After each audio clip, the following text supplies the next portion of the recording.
We're pleased today that we have Kody with us. He's another one of our outstanding board members.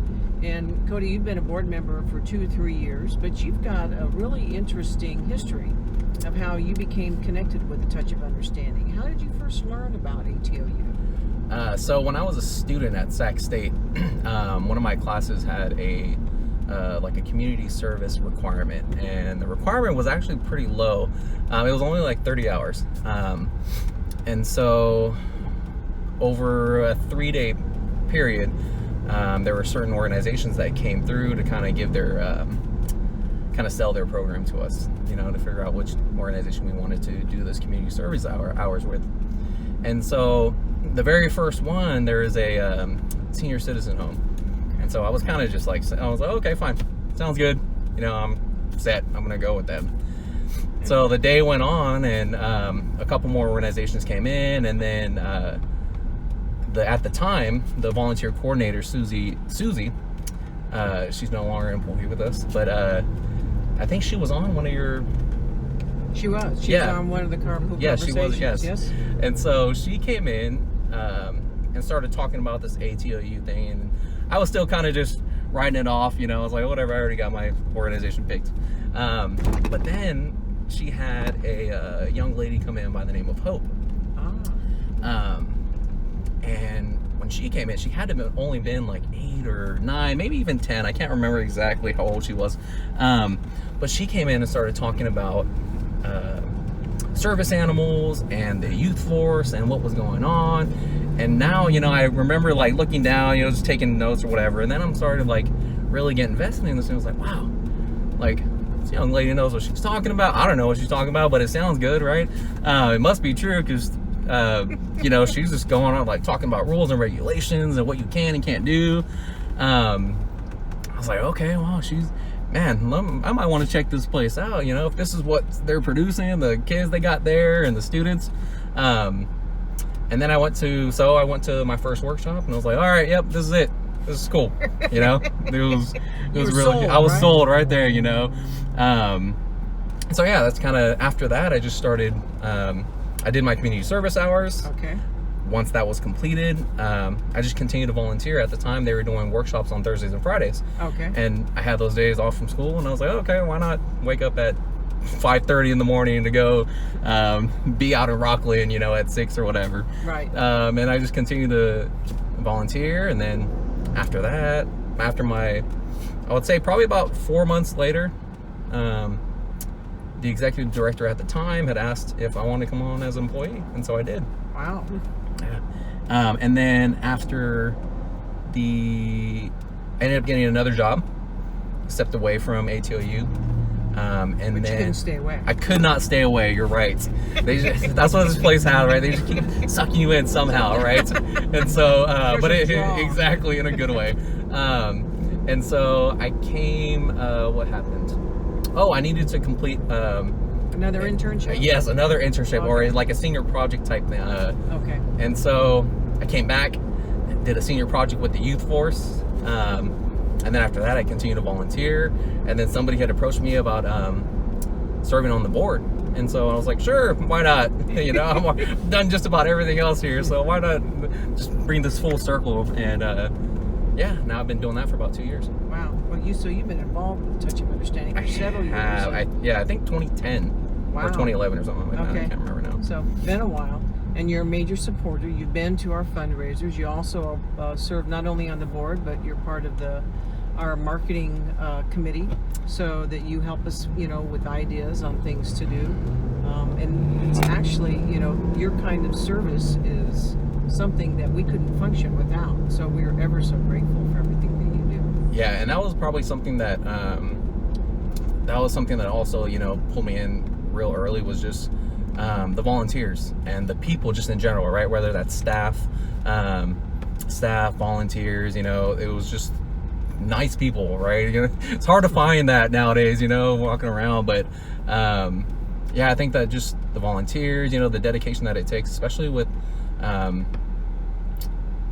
how how our program is set up, right, and how we need, you know, those volunteer speakers. Right. And the work with the children, and you have to be flexible when you're dealing with all the kids. Yes. And the good thing about that is that the ATU has the volunteer training, right? So it's not like they just kind of throw you in, right, sink or swim, you know. And there's actually like some decent training that goes along with it, and that's always, you know, I think that's very valuable, Right. Especially as a volunteer, right? Because you don't want to just show up and kind of be left on your own, you know. And so there's always people looking out for you, and especially the staff, you know, they're always willing to, you know, help everybody out, make sure that we're all on the same page. Yes, there's definitely an ATOU family. Definitely the ATOU family. I know. Yeah. I could not do this without saying that right now. Yeah. Everybody has to. There's always an ATOU family, right? That's how we all feel. Just one big family, Well, an it extended is. family. So there's a program that we've had going on for at least a couple years, maybe longer, the 2020 program. And when, you know, people will give a reoccurring donation every single month, like $20 a month. That's the 2020, with the vision that if we were able to get X amount of donors to do that it would have a significant impact, obviously, on our budget. And since that's, you know, money coming into the organization, if people were considering maybe to be a 2020 donor, you can speak as being on the board, you know, where that money would go and how it's used to help. Can you speak to that a little bit so people understand where their donation goes? So funding is always important. It's always a big issue with any organization. And one thing that we try to do as a board, that we make a priority, you know, is the school workshops and the youth force, right? And all of our programs, right? They're always a lot of them are focused on the youth or focused on kids, and so I always think that that's important. Exactly. And something that's really good is that, you know, trying to invest in the next generation of kids, right? The next leaders of America. And that's pretty much the reason why we're doing this, so we can help build that empathy and respect, so that children know that they should treat everybody with dignity. Yes. And with acceptance. Well, we certainly do appreciate all the work that you do for and have done for ATOU. But I have a question for you. Have you ever heard any of Nolan's jokes? I've heard some of them. Oh, he's usually got some doozies. What do you got for us today, Nolan? What type of shoes do frogs wear? What type of shoes do frogs wear? Ooh. Open-toed. Open-toed. Got it. I was going to say lily pads or something. Are those shoes? I don't know. Yeah. I have like 2 pairs of shoes. Right? I have my work. Actually, no, I have like 3. I have my work boots, my tennis shoes, and probably like some slippers or something. So slippers are flip-flops. Flip flops. Yes. I'm sorry. Yeah. They're of course. Flip flops. Those are open-toed. Yeah. Yeah. There That's you go. important. Yes. That's what me and the frogs have in common. No, they didn't. I don't think they do the flip-flops. They have their own. Yeah.